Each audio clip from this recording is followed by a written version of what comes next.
All right, so here we are, August 25th, having our August 23rd meeting. I'm so glad that you guys are here. And tonight we're going to talk about fractal noise.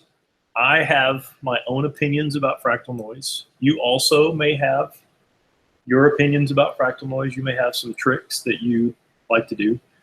If you do, I would love to hear them. If I get going on something and you say, he's using that incorrectly or whatever, please don't hesitate to stop me and add your own 2 cents. Because I want to learn as much as you want to learn.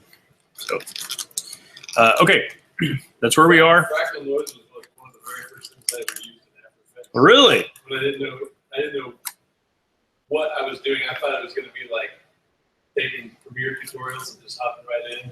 Oh, yeah. And yeah, but I ended up getting what I wanted to do with some help from Andrew. Oh, that's cool. That's good. I appreciate videocopilot.net and his, you really got to dig a little bit in some of his tutorials for me to pull the nugget out that I need. But I appreciate all that he's done. Who's the creative cow guy? Oh, the British dude.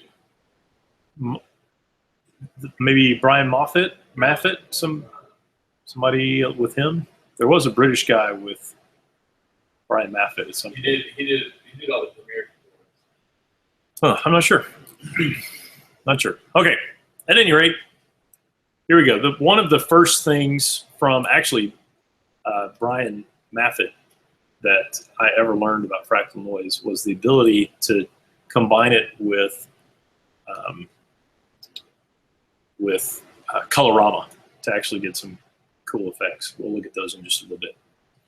First of all, we're just going to look at fractal noise and see what kind of stuff it does. I did Command Y there. You can also do new solid here under new solid. And I'm just going to go effect under noise and grain, fractal noise. So there we go. It looks pretty cool just right out of the gate. And there are various things we can do here. We can change the type of noise. We can change how the noise levels interact with each other. The brightness and contrast here. Make it bigger and smaller, like that. Rotate it, which can help sometimes. We can offset the turbulence. You can also see that here on the crosshairs. And there are some gotchas that just to make sure you guys know right off the bat, if you're using fractal noise and you use an expression that just sends it off into the distance, it will only go so far. After a while, it will cause a buffer overrun. Because like 40,000 pixels or whatever, it can only handle so much. So that exists. Also, you'll see that this is the main fractal texture that I'm moving here. And we also have the sub-fractal texture. There's down here under complexity and subsettings. You have a way to kind of make different levels of fractal. You can also rotate the sub, scale the sub. There's also evolution, so you can evolve through the fractal noise. We'll talk about that more in a minute. You can cycle it, which if you're using it correctly, if you're using it well, can benefit you. If you're using it poorly, it'll just look like you're barely even doing anything, and you'll be able to really tell where the loop is and that it's just a little quick cycle. And then you have transfer modes that you can use to blend inside your effects stack here. Okay. Let's see. This is just regular basic fractal noise. We have turbulent smooth here. Zoom in a little bit so you can see what it looks like. And clouds over a city. Yeah, it kind of does. Turbulent basic. Turbulent sharp, just spreading out the puffy areas, tightening up the dark areas. Dynamic, that looks like clouds. Also kind of a boiling pot of something. And then the opposite of that, if you invert that, it looks like kind of wispies. It's the ether. When people say something about the ether, that's what I picture. Then dynamic progressive, dynamic twist, just in different looks. Get different motion on the evolution. And max, smeary, swirly is kind of cool. As if you take swirly down like this, it kind of looks streaky.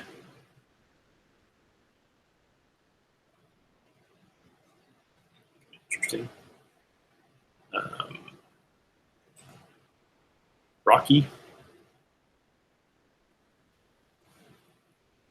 Cloudy. I'm not sure why that is cloudy, because it kind of looks like maybe turbulent sharp and cloudy are very similar. Maybe it's turbulent sharp with something else. And these are all just they're all just different algorithms for the noise. This one looks kind of cool. Looks like there's kind of detail coming into focus in here and here. Small bumps, strings, and threads. Okay. So I wanted you to see all that. Something here that's kind of interesting is block. This, take the complexity down. Kind of, you're maybe looking at Death Star texture or something like that. Kind of cool.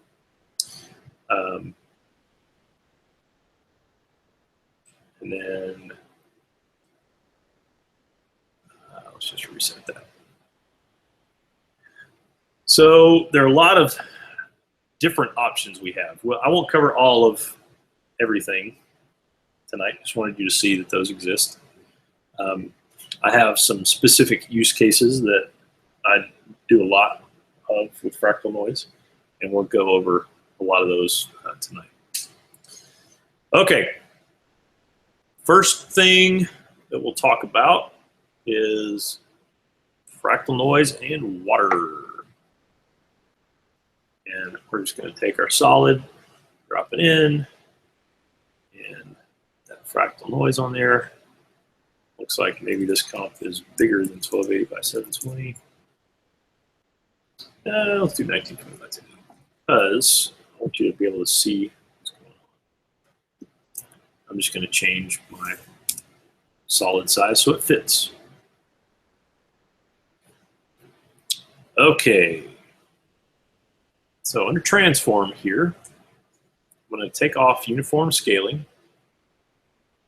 I'm going to scale my width. This. Scale my height a little bit, like that. And then if I evolve through here, get a little look at what that's doing. It looks a little bit like the surface of like a lake or a pond. So we'll go over here to color correction, colorama. Surface of what? Of a lake or a pond. And under output cycle for Colorama, I'm going to do Caribbean, like that. And then we're about to get to our first expression, guys, just so you know.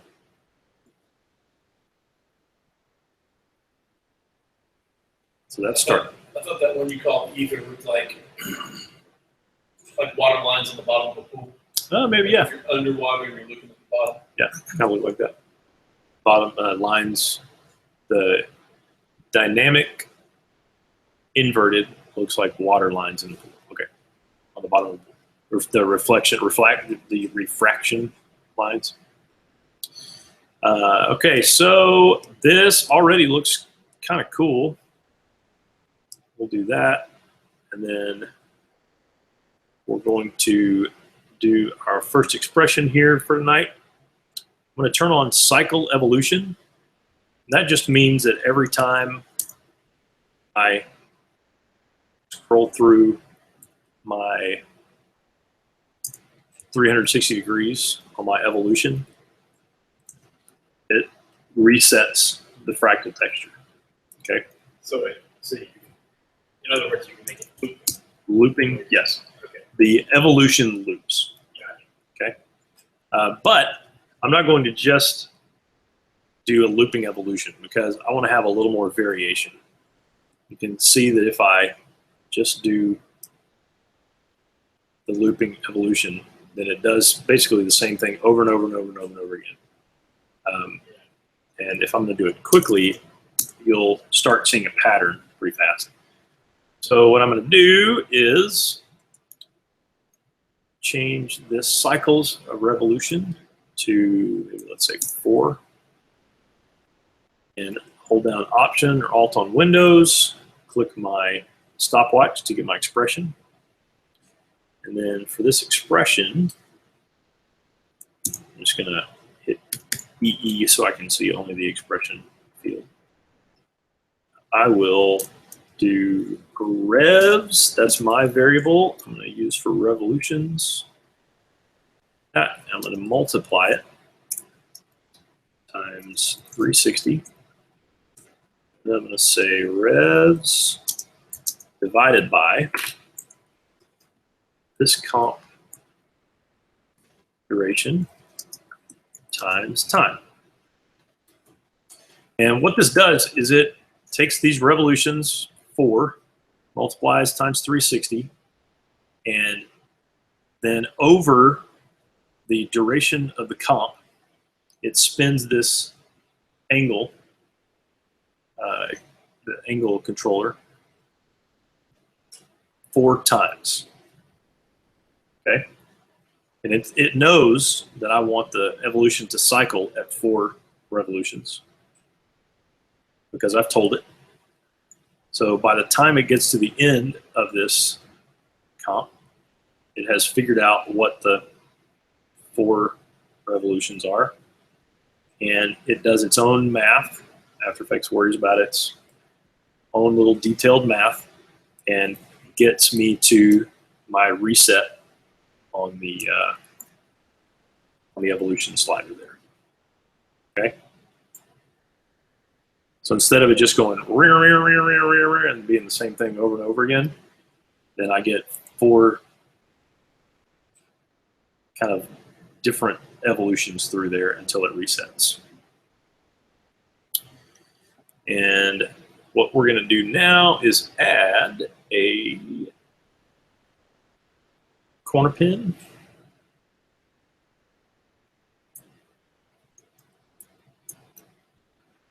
And let's see.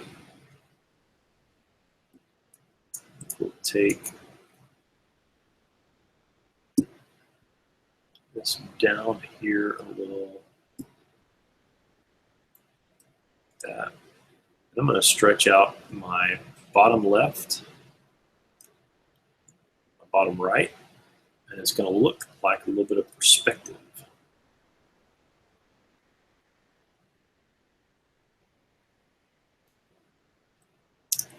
And then if I do my RAM preview. So that corner pin, is it causing is it just stretching the picture? pixels that are created by the fractal noise, or is it actually like To my knowledge, it is stretching the it's just stretching pixels. the pixels? Yeah.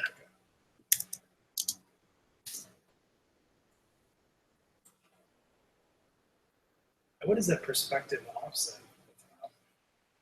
There's like on off switch there. It's under offset turbulence. This here? You know, I have no idea. I believe I have tried that in the past, and not ever gotten any results from it. Okay. So if there's something I need to research.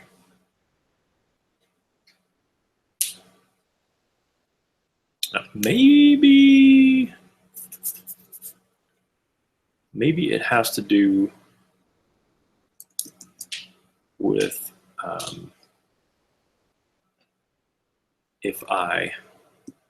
yes, okay.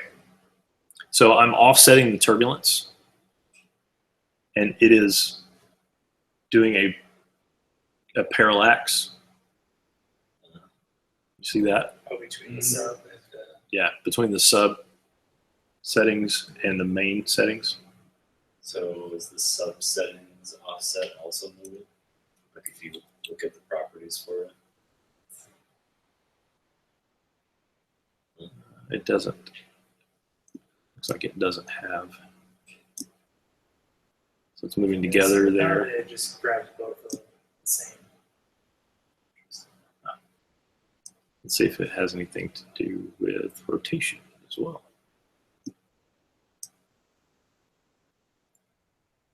There's a tiny bit of something going on with the rotation.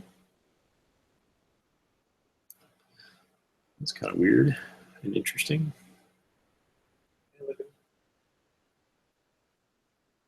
Oh, but it's doing something up there.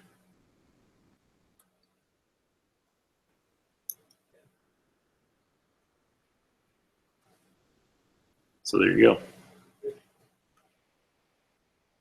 Yeah, important if you're doing that rotation on the perspective offset to have the two center points together. Otherwise, unless you want something strange to happen.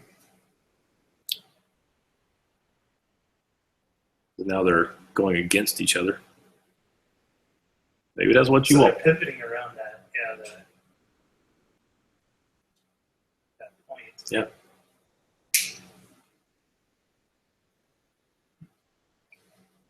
There you go. Thank you for that. Learn something new every day.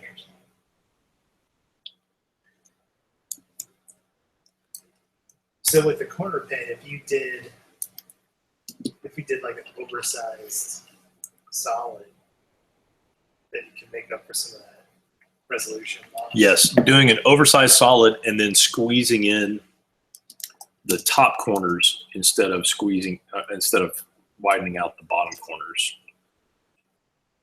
I would do that instead, right? And that would give me my pixels down here would be the correct scale. Yeah. That's, I mean, the first kind of look at a way to do something that simulates real world environment. It's pretty cool. Kind of an example. I wonder if I can get to that file.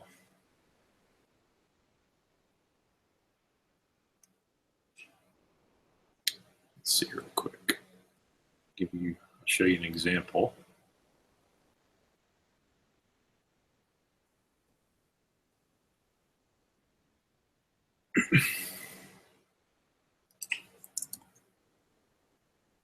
So this is a bunch of fractal noise, maybe some glass, some displacement texture and the corner pinning. Sweet.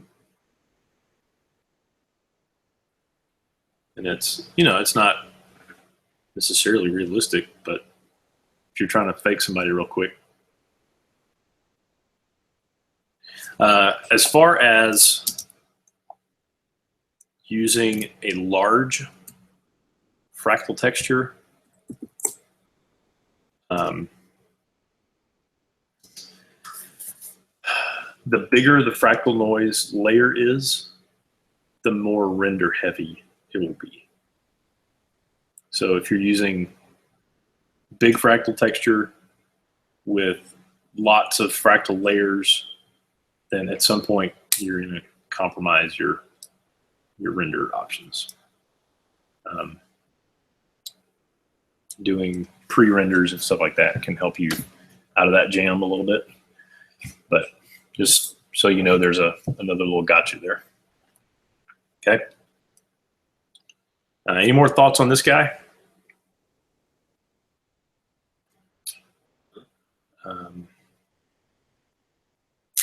Let's see.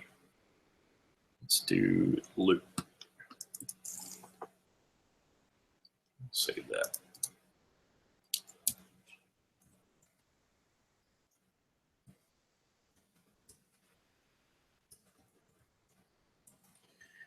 And okay. So doing a fractal noise loop is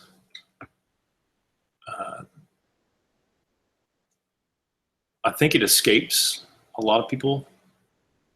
They'll want to either do the evolution, looping evolution only, or do a fade on the fractal noise that you can kind of tell sometimes is going on. So it's more interesting to me to do my fractal noise loops like this.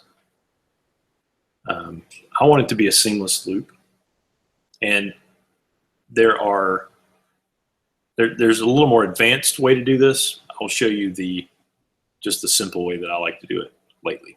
Okay, so I am going to do the evolution again, just because I want the option for adding a little more dynamic feel. So I'm going to just paste here, and I will copy that expression.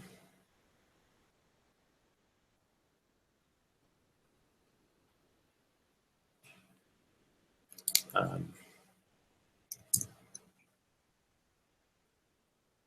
was going to go away, that's why I copied it.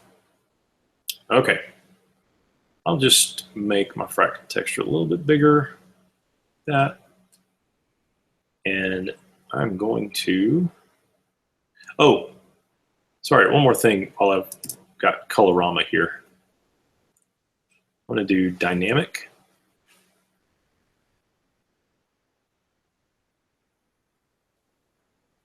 And in the Colorama, do fire.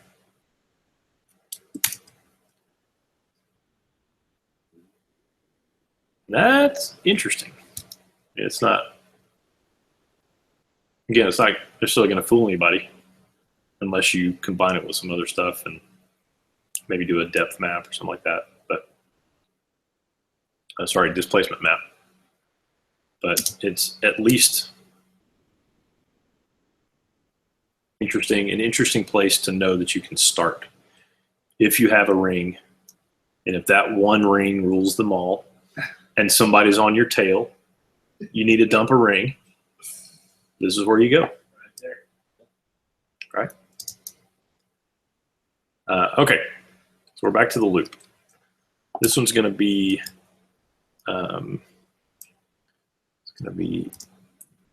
offset fractal. Okay. going to duplicate this, call it Fractal Band-Aid. Duplicate that one more, call this offset. So the first thing we do once we have our fractal texture in and looping with the evolution is go to distort and offset. And I'm gonna just put my offset here to 0. So now I'll have a giant seam down the middle. That's okay, because I'm gonna cover it up. Now here's a gotcha. If I try to do a Band-Aid on this seam, like that, and I feather it, I'll hit F to twirl down my feathering options. Then I have this kind of black line here.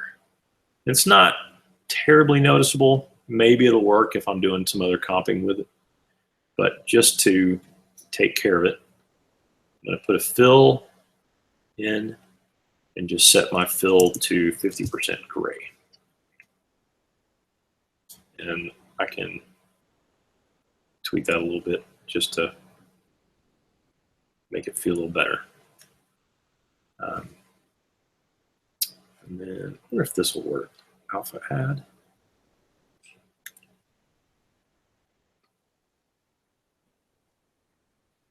Yeah.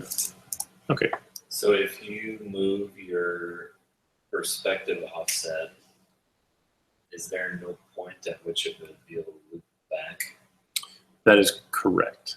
So as long as you're moving that out, it's generating new, unique. Correct. As long as I am, we'll just go here. As long as I'm offsetting this here.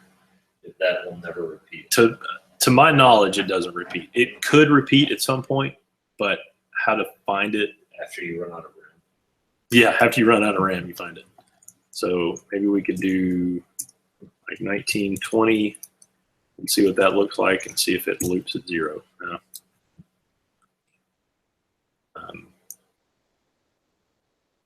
So anyway, what we're doing is creating a Band-Aid to go over top of this seam.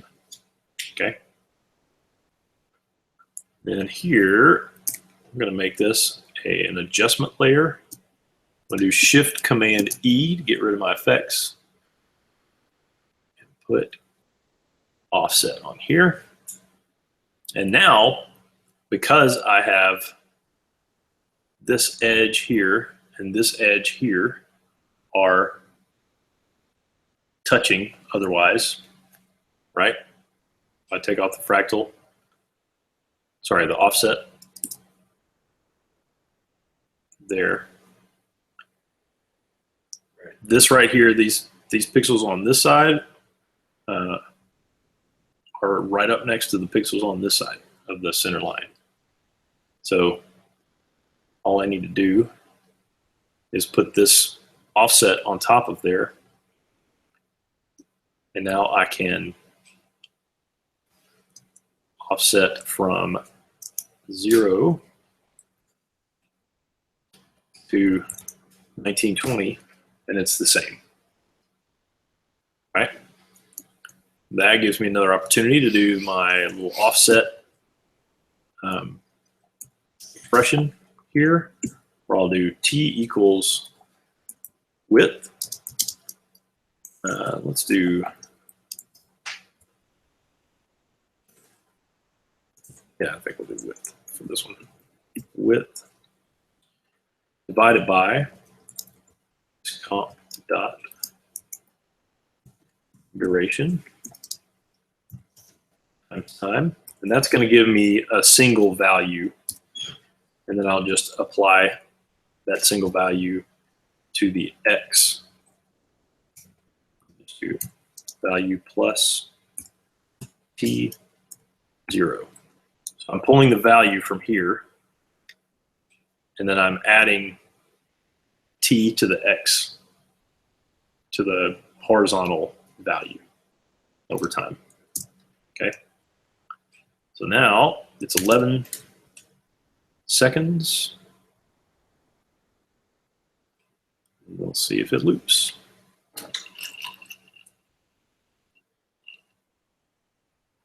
Thankfully it does, otherwise I'd have to apologize, I think. So the reason, and I talk about expressions a lot, and I sing their praises and all that, but a big reason that I'll encourage the use of expressions, especially if you're trying to loop some things, is that if you're letting After Effects deal with the math, then After Effects will deal with however many decimal places out it'll go. So if I just look here,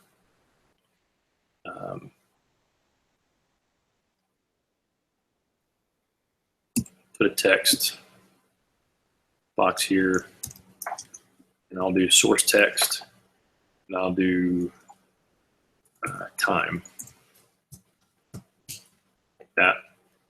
But at 0, that's fine, and at 1, that's fine. But all these little extra decimal places that it gives me in between are what I don't want to have to worry about.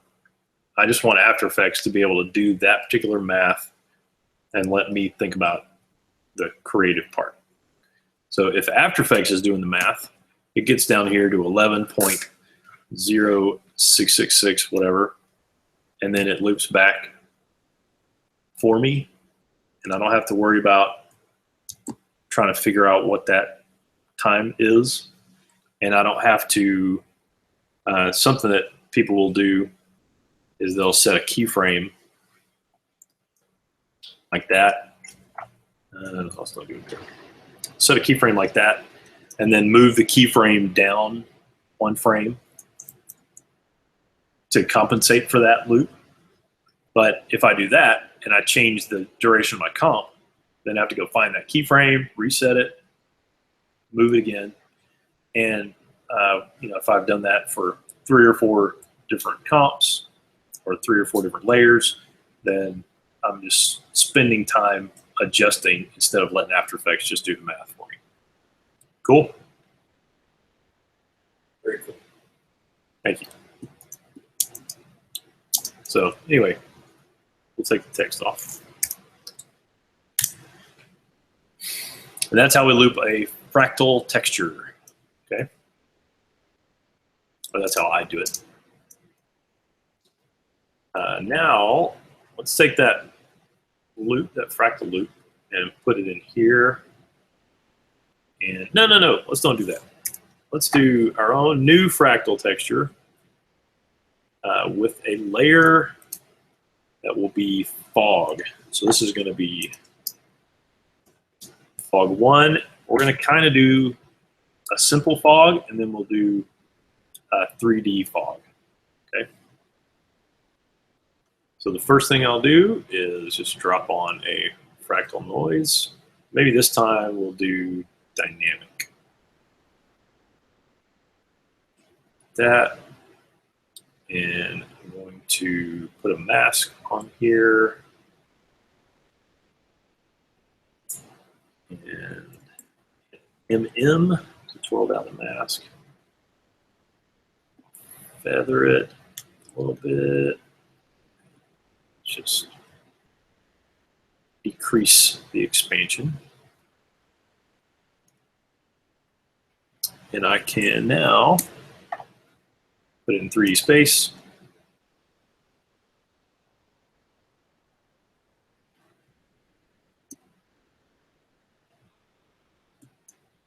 Sorry. And I can have a little fog.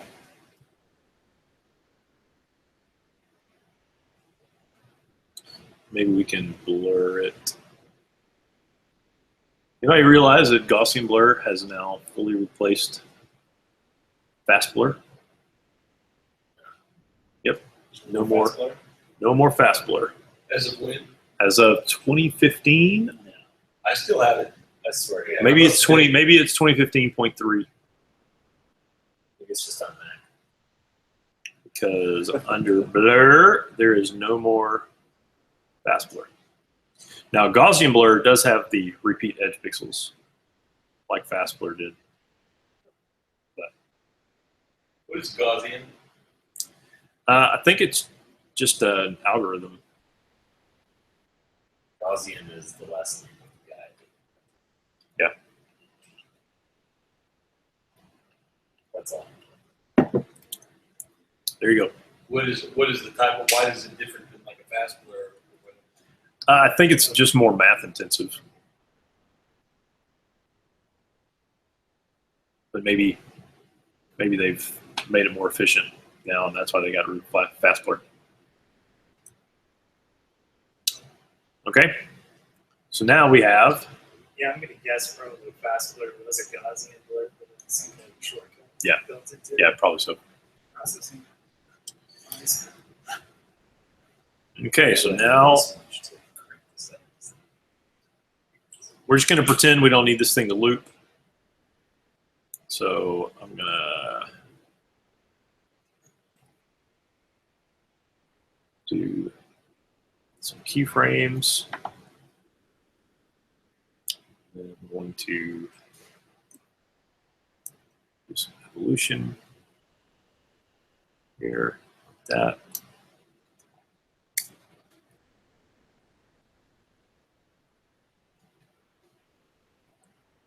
Now we got a little bit of fog.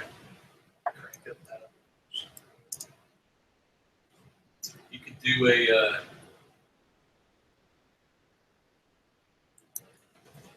do like a green screen shot out of the window of a plane. Yeah.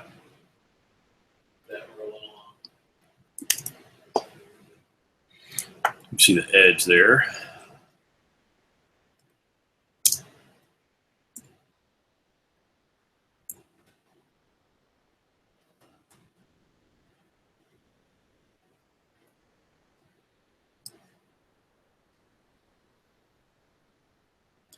And we could even, just to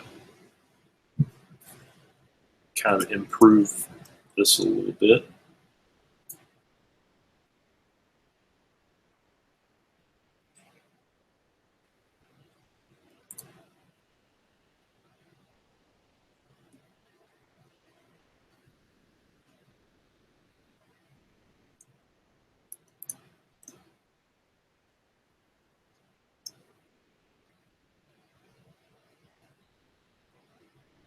maybe we do this, put everything on screen.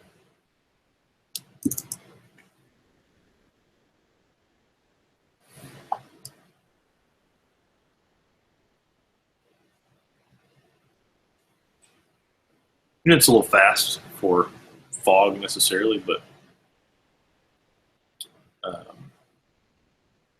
looks pretty good. Still have some edges here. All right. And we actually have kind of a 3D look to it because of the, just using the Z space.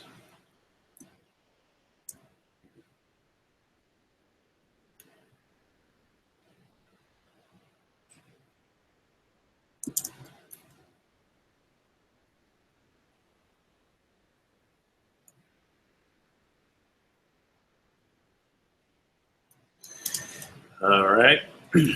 Now, the next version of this we're going to do a little bit more with the turbulence offset. Okay. Sorry, the evolution. The evolution. I'm going to make this thing a little bit longer.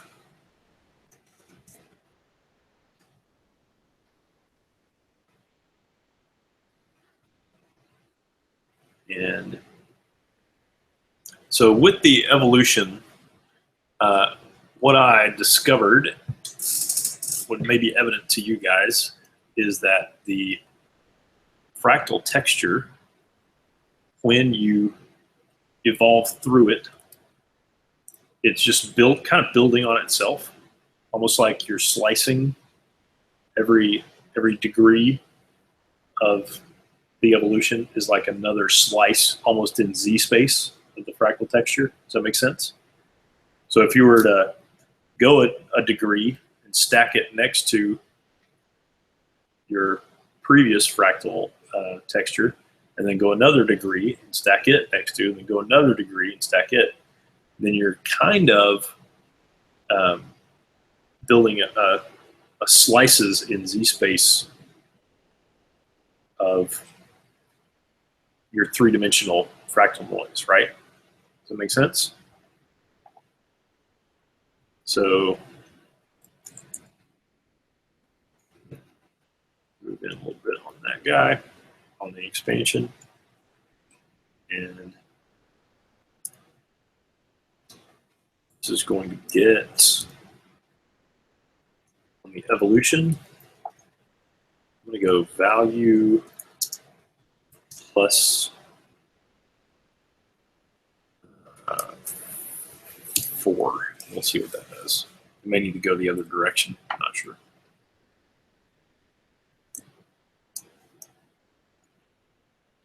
So I'll duplicate and change my value here to 4. So now I have 8 there. If I move this up a little bit.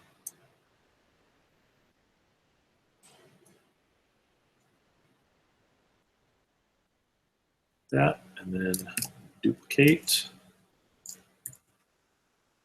change this to 8, move it up, then duplicate, 12,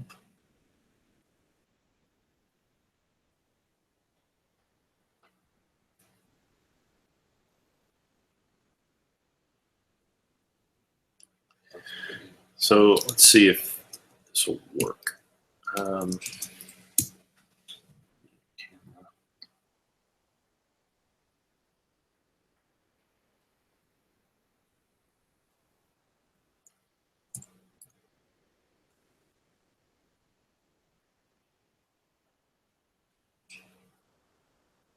It looks a little bit like moving in and out of it. Not sure. Let's just see if this needs to be a negative value.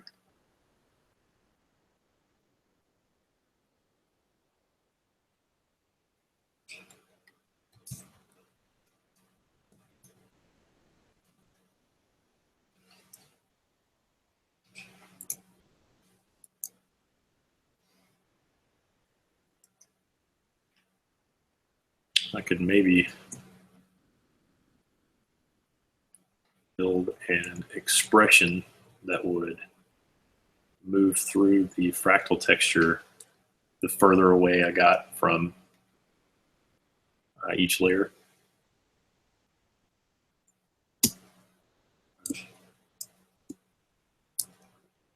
So you're building a faux 3D basically. Right. I think this is there's similar types of things used in games for faster rendering. Yeah.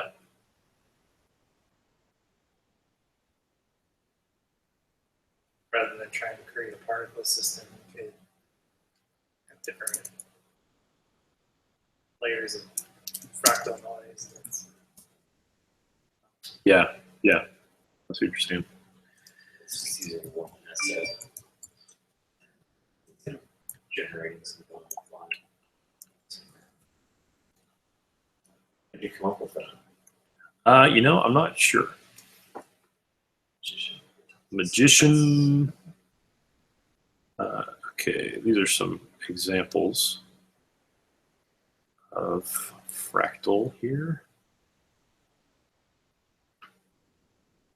These are a bunch of fractal textures stacked on top of each other. with the, I think I used You have like glass. Luma. I think I used Luma channel or something like that to get that to happen. And then a second, I think this switches to the same cloud thing that we were just looking at.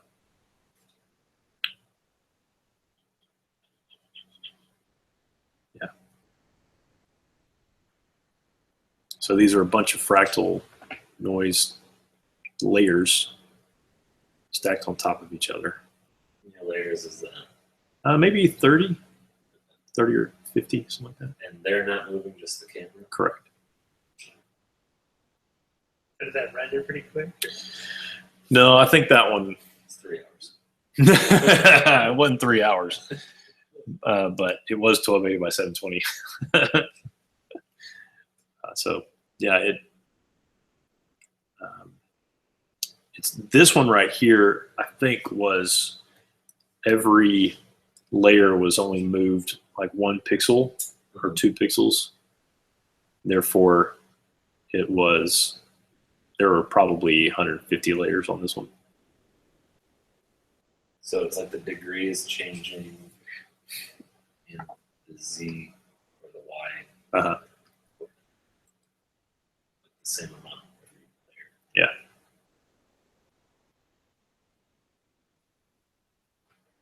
Kind of like how we used to extrude text. Right.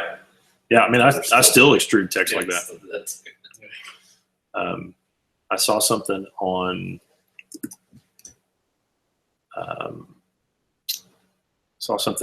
Abdazito earlier today, and wanted to see if I could do it in After Effects. So this is the exact same technique you're talking about. Yeah. For extruding text. yeah, like the index expression. Uh-huh. Now, actually, I don't, not for this one. I just parented each one and then gave each one of them a 2 pixel Z offset. Looks But- edible. Say again? Looks It's edible? like a cake decoration. Does it just have like layered styles upon each one? Like, So now it's just the kerning on one of those. Just the kerning. On the G. Can't. If you adjust the kerning Tell on your inside here. peeps at After Effects to Yeah, let us link that. please. You have those text objects linked by expression, right? Right. They're linked by But expression. the only and thing so that translates with the expression is the actual text. So you're Is there a way to like tie properties, like text properties, like kerning and leading and stuff like that? Have you ever run into that? only through text animators, I think. You have to tie your, but like so. But even with text animators, you have to adjust your range and add range slide like properties. Like if I wanted to move the R and the G farther apart on all of those,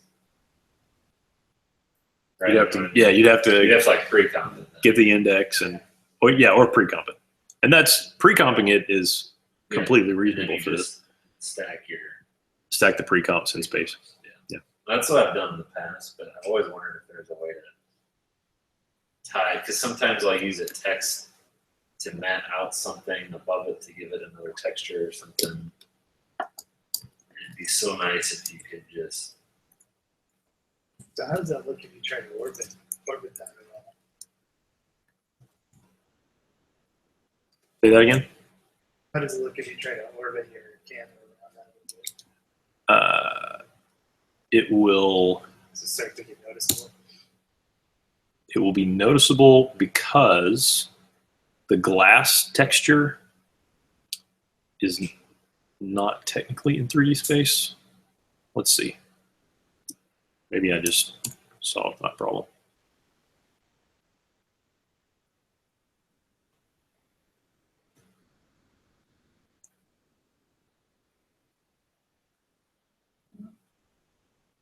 So it did go with, I think it would So, Of course it's you're gonna saying your break. bevel has- It's going to break at some point. So is your But- bevel not on every layer? It's on it's done the top way. Correct. Are you talking about the little shine up here? That's just on your first layer, right? What are That those is- two black solids? What are those two? That's on, there's a glass that does the shine, and it is looking at this, which is the same text. It reads that text and then does a blur and a choke. And then Wait, so solo then? And is that just screen mode over? yes, got a screen on there, and then I did the same. I used the same thing, and it is the glass, but also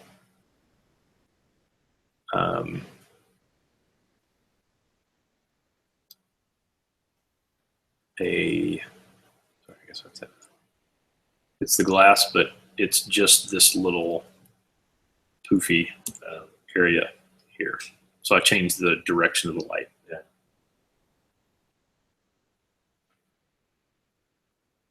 That's cool.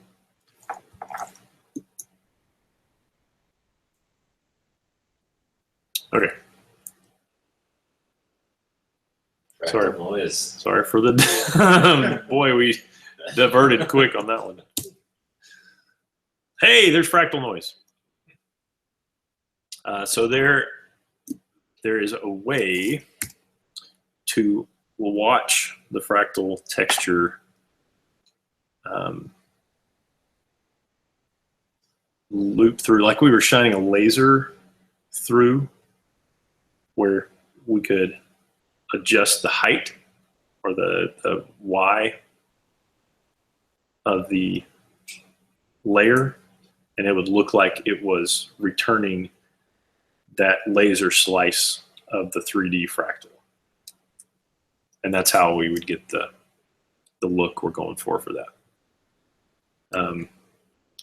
Do you guys want to sit here while I figure that out, or do you want to move on to something else? I want to see it. Okay. Not sure I understand. Okay. So I'd rather like see it. if you just have a room full of smoke Uh-huh. and you hit it with just a straight spread laser, Yeah. then So it's you gonna can see it's it. gonna return like one slice of that smoke, right? And if Right. you move the laser up and down, Like a You- CAT scan. yeah, you reveal the 3D nature of that smoke. So that's what we're looking at here, is the ability to reveal the 3D nature of the fractal texture by revealing the evolution as we move up on the Y. Does that make a little more sense? I get it. Okay, so John.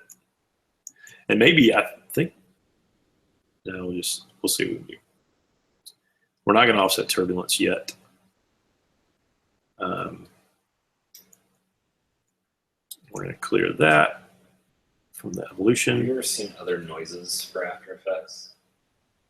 Plugins or anything? Like, you know how like 3D programs have like multiple totally different noise generators?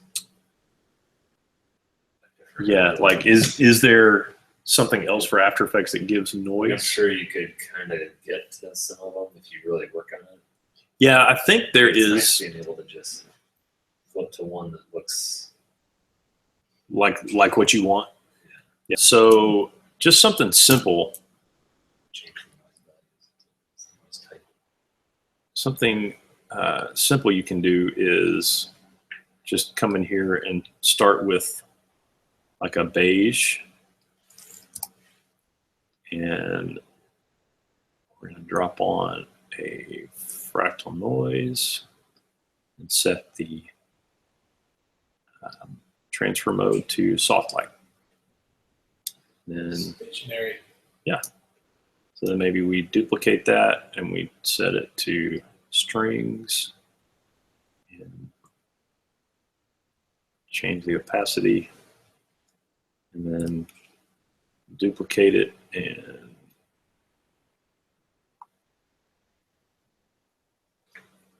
Drop the size of it down. And now, I don't know, it's kind of a rocky texture.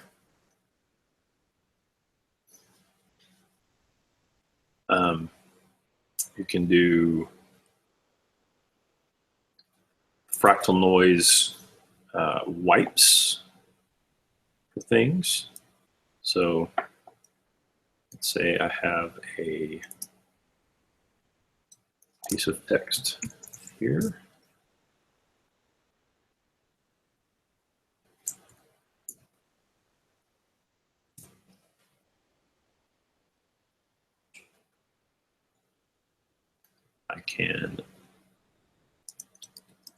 I already have some fractal noise.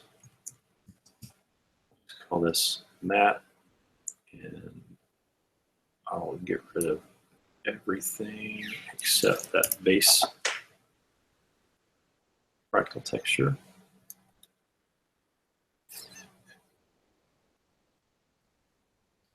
Like that. And I can change my brightness down to 0. Tell the text to be Lumimatte. As I animate this up, my text comes on. If I change my contrast,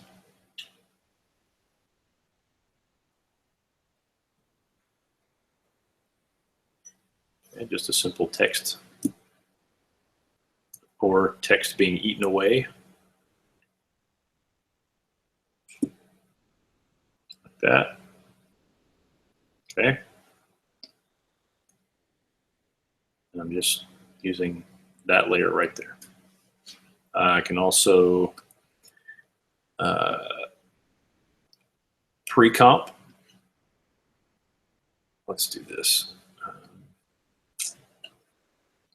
We'll pre-comp, and we will call this Lucky.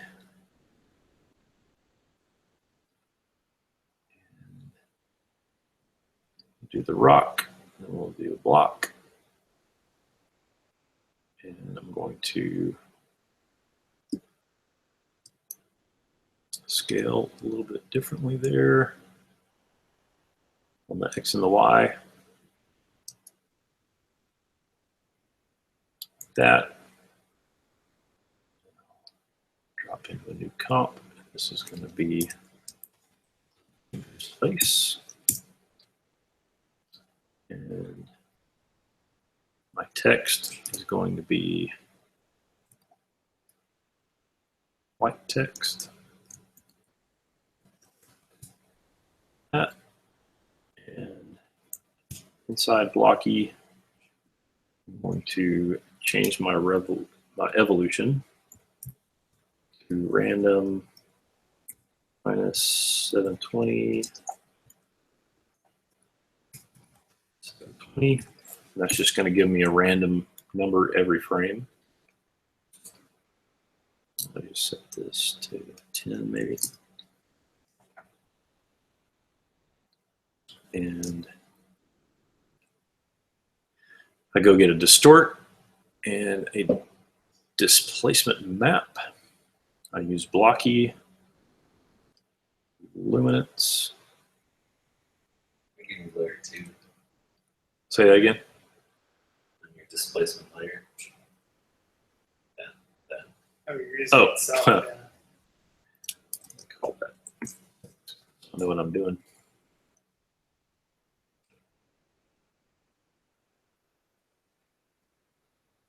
Okay. Now we can go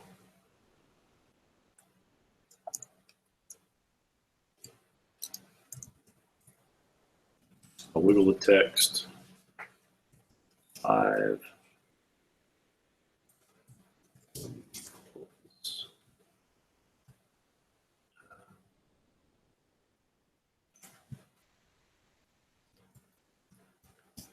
Here, and we'll say U times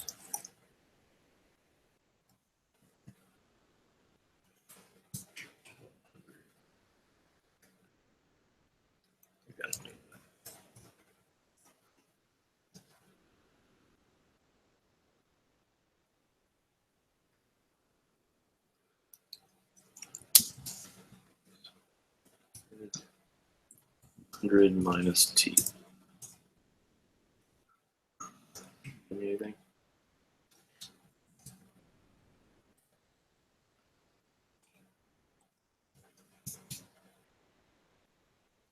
Ah.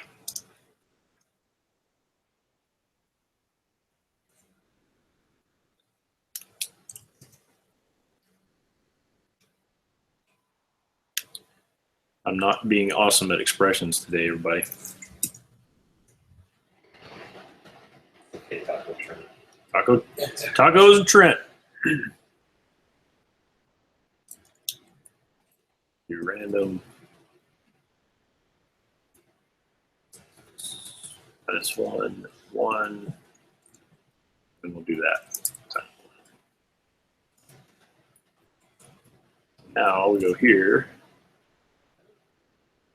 Do that. Yeah, I was gonna say a lot of the glitchy scripts and stuff. I don't really use a lot of these principles behind the scenes. Yeah. And my blocky can maybe Yeah, because you probably be a little separate different. your RGB, you know. Yeah. Yeah. And I can reduce my complexity.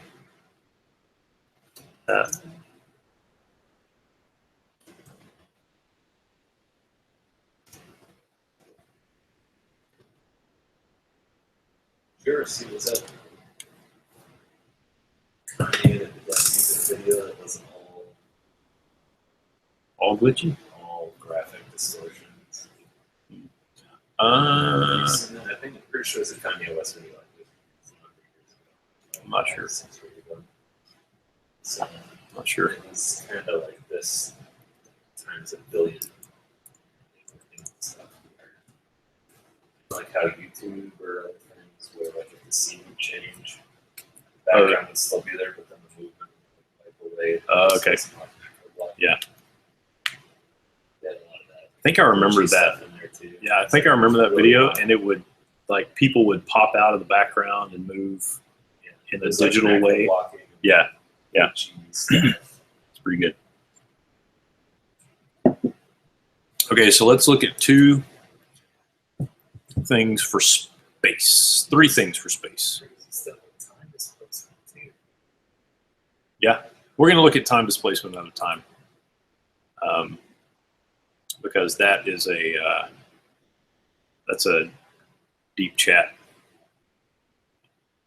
Okay, to start off with, we'll just drop our scale down to like 10. Change the brightness down pretty low, contrast up.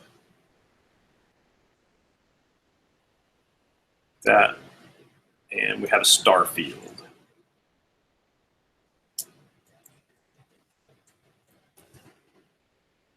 Okay. So you don't have to go searching nasa.com.org/space to get a star field. Okay. You can also pan around on your star field. That, and it's easy to just drop an offset on here because you don't even have to worry about a seam. Okay. I think that is the type of. Say again. I can see that here. Say again. Oh, it's a tad brighter. A brighter. Okay. Sorry. Okay. But you can also, let's do another fractal noise. We'll call this stars. That would be the HDF. Say again. That would be the HDF. Brought it up, right? The Hubble Deep Field. Hubble Deep Field. Yep. But you got to use the Hubble Deep Field. Otherwise, what are you thinking? Okay, so for this, we're going to take our brightness down and still bring this up a little bigger, like that, and have a lot more here. Then I'm going to put a fill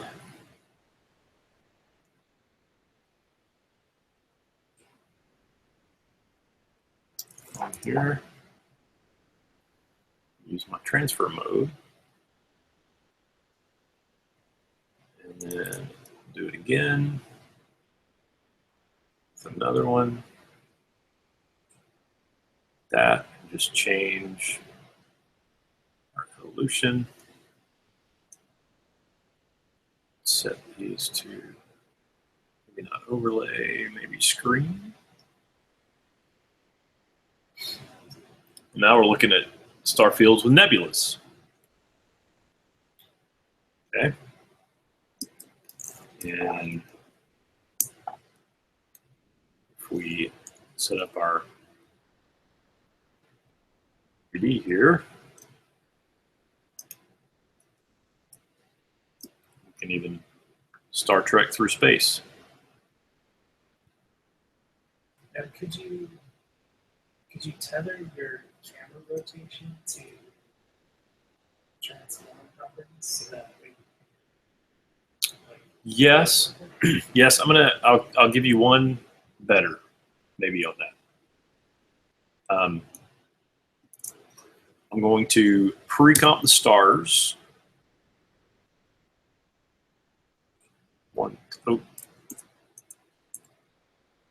Stars. Move. I'm going to pre-comp them again. And then for this guy, I'm going to do a polar coordinates, rectangular to polar, 100, polar rectangular. That's what I want. Okay, and I'll duplicate it and put it upside down. Now I can take this pre-comp right here and put it inside or on a sphere.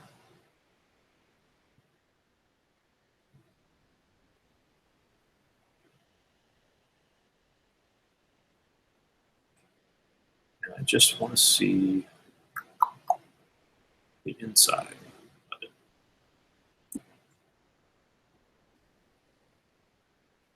Like that. So maybe I should make it a little bigger.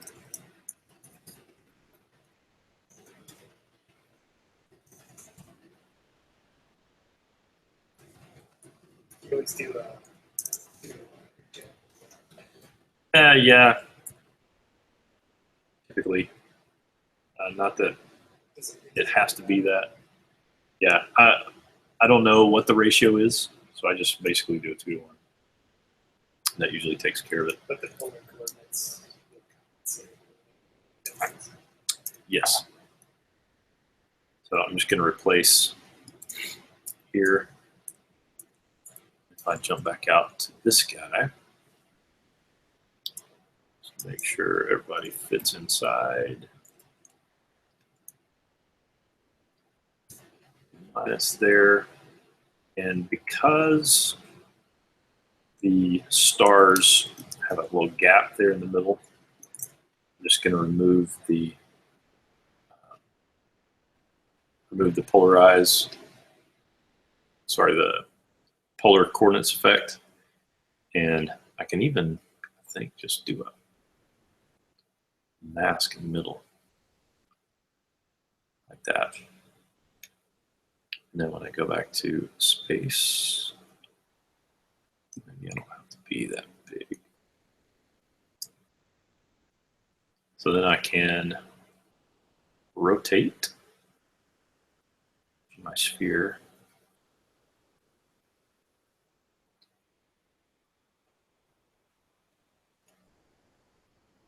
And it kind of looks like I'm inside space. Yeah. This is kind of weird warping issue. That is weird.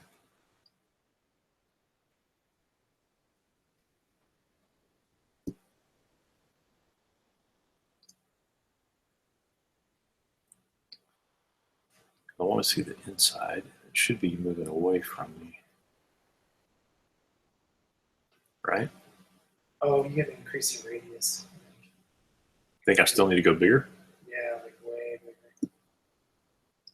Because you're actually seeing the curve of the inside of the sphere. That's why it was warping like that.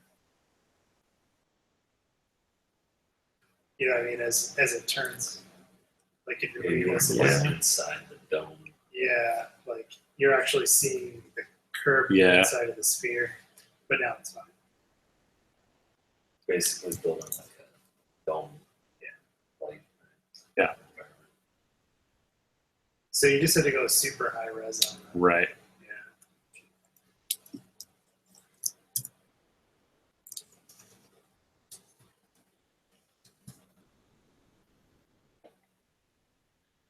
Make all these guys the correct size. Probably change your fractal noise too.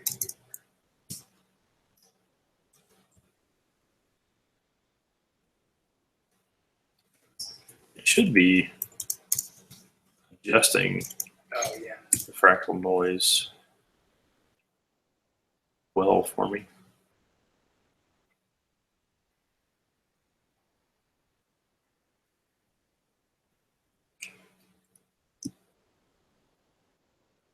And might need to do a screen here.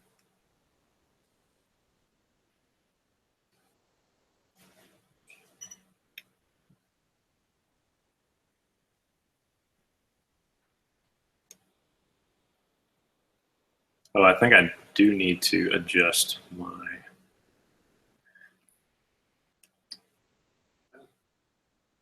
transition with my linear wipe. And crop up Oh, because here. the way it stretches the image. Yeah.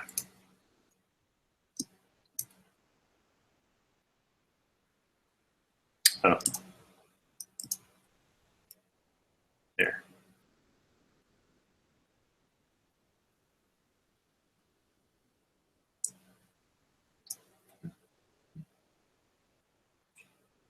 You have memory issues maybe? Is that why it wasn't showing?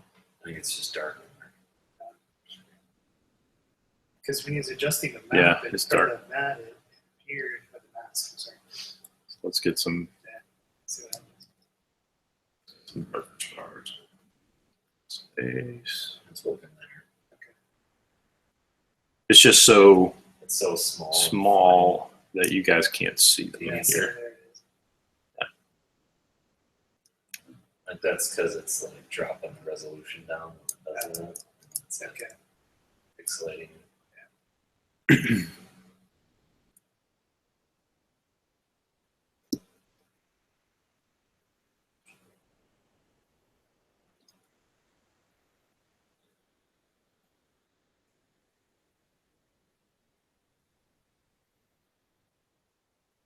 It's okay. Anyway, Starfields. And then you would just link the rotation to your, Yeah. rotation to your camera. That you had done something not, I mean, maybe Yeah, 4 where it's years like ago, spacing. 5 years ago. Yeah, that there's somewhere online a tutorial about hooking up the rotation of the camera to the rotation of a CC sphere. I think it should be a lot easier if you're inside the sphere. You Yeah. should just be able to do an equal link to the rotation of the camera.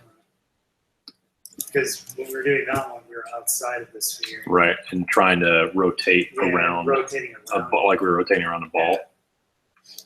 Yeah, so let's see.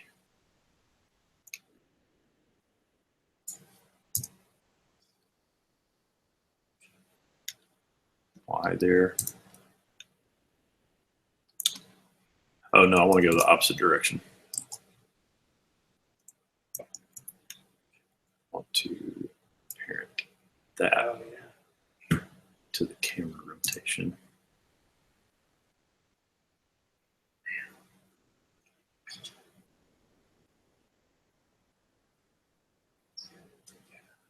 See a little bit of parallax. Mhm. Anyway, Cool. not too shabby. A little more fine tuning to be done just to make sure that the this band in here in the middle, all that kind of stuff. But I think this isn't the limit of Fractal Noise, but I think if I do any more, then we'll run out of time. So In memory. I'll run out of memory, man. So there you go. Any experiments you do with Fractal Noise? Any questions you have about Fractal Noise? Stick them up on the website.